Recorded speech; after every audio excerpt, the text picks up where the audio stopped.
Hi, I'm Friedemann, and this is Summerhouse. One thing that I've really struggled with lately is to really sit down, relax, and enjoy playing video games. I get way too strung up on getting achievements or making sure that I'm keeping up with my mates or just not getting spoiled by Twitter, and I don't really take games in properly anymore. So to have a game where there's no end goal, no scores, no winning or losing is a change of pace that I've really needed for a long time. Summerhouse is a small-scale building game built by a single indie dev, Friedemann, and published by Future Friends Games, who were kind enough to send me a copy of this game to review, where the focus is to build to your heart's content with no end goal, score, or objective.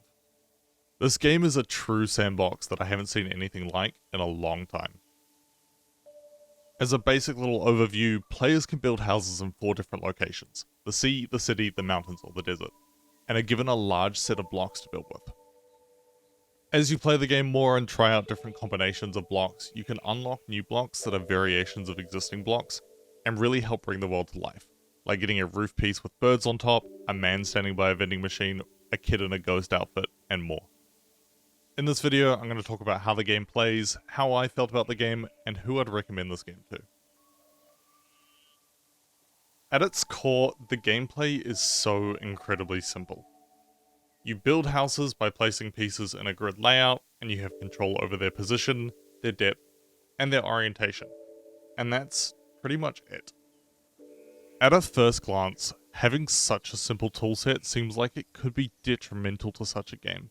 But in all honesty, I think it's the perfect decision.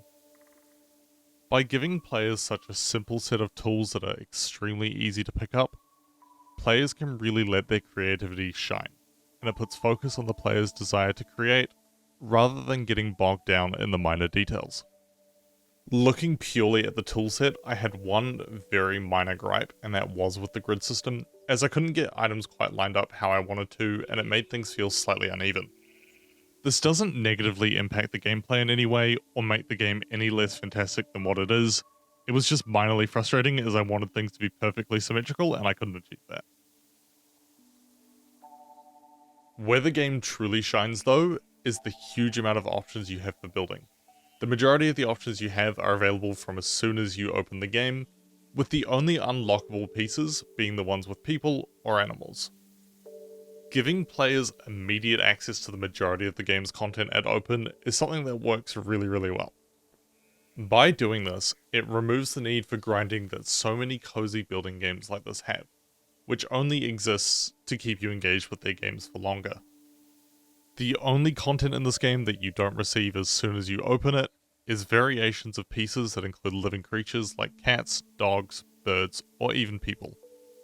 By drip feeding you these additional pieces, you can slowly bring your creations to life by swapping out pieces for these new variations as you build, which I think is a really cool concept and is something that really helped me enjoy the game even more. And I think that has something to do with the fact that I didn't feel completely overwhelmed as soon as I opened the game.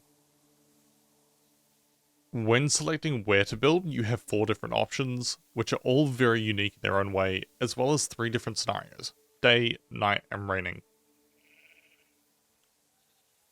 By having these different options, it gives you the ability to experience your build in a variety of different ways, and it's generally just fun to build in different times of day or weather. And these can all be changed while you're making your build. There is also the option for a pixelation filter, which is quite cool, but not something I chose to use when I played the game.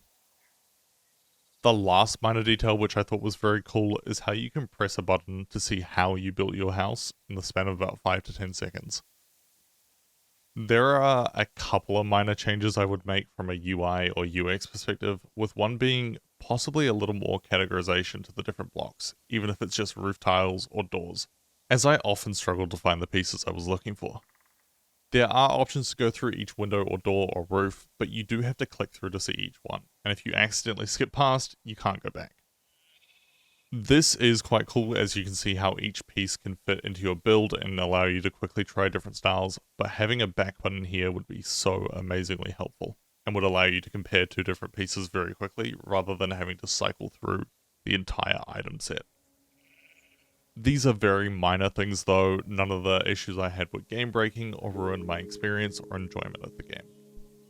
Because this game focuses so heavily on creativity and imagination, I also had my partner play through and record herself playing this game, and it was really interesting to compare how differently we played this game.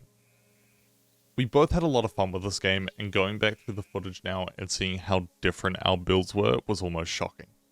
For a little bit of context, she chose to build in the sea and mountain sceneries, while I chose to build in the sea and city sceneries. These different settings are absolutely huge. You can 100% put multiple different builds in the same scene and almost build a whole town, and you wouldn't have buildings overlapping. And there were a couple different things that stood out to me about how I played versus how my partner played, and one of those was how we built in the scenes. I put all my time into building one building, whereas she would build 2 or 3 buildings in the same scene much faster than I would. I also felt that my buildings were much more rigid, square, and bland, whilst hers had real character and were generally just so much better than mine. Given that she spends 90% of her free time building houses in The Sims, I'm not remotely surprised at this fact. And what you've actually seen during this video is sped up versions of us building our creations. And this really just showcases how much your personal imagination and creativity plays a role in how you play this game. The music, which I also believe was composed by Friedemann, is an absolute perfect fit for this game. From the moment I opened the game and heard the soundtrack for the first time, I just felt so at peace. Long term, I'd love to see more options added to the game in terms of blocks, in order to give players a reason to come back time and time again. In saying that though, the diverse option of blocks available in the game now are fantastic, and allows for a huge amount of creativity and freedom. Overall, I had a fantastic time playing this game, and is one I would recommend to anyone who enjoys city building or house building games like The Sims, or someone looking for a game to unwind and relax with after a stressful day. There's also a demo on Steam, which is one I'd highly recommend anyone who's keen on this game checks out. It gives you access to the seaside setting, and some of the footage from this video is actually from this demo. Thank you again to Friedemann and Future Friends Games for providing a copy of this game. Let me know in the comments below what you thought of Summerhouse, what game you'd like to see me talk about next, and I'll see you all in the next one.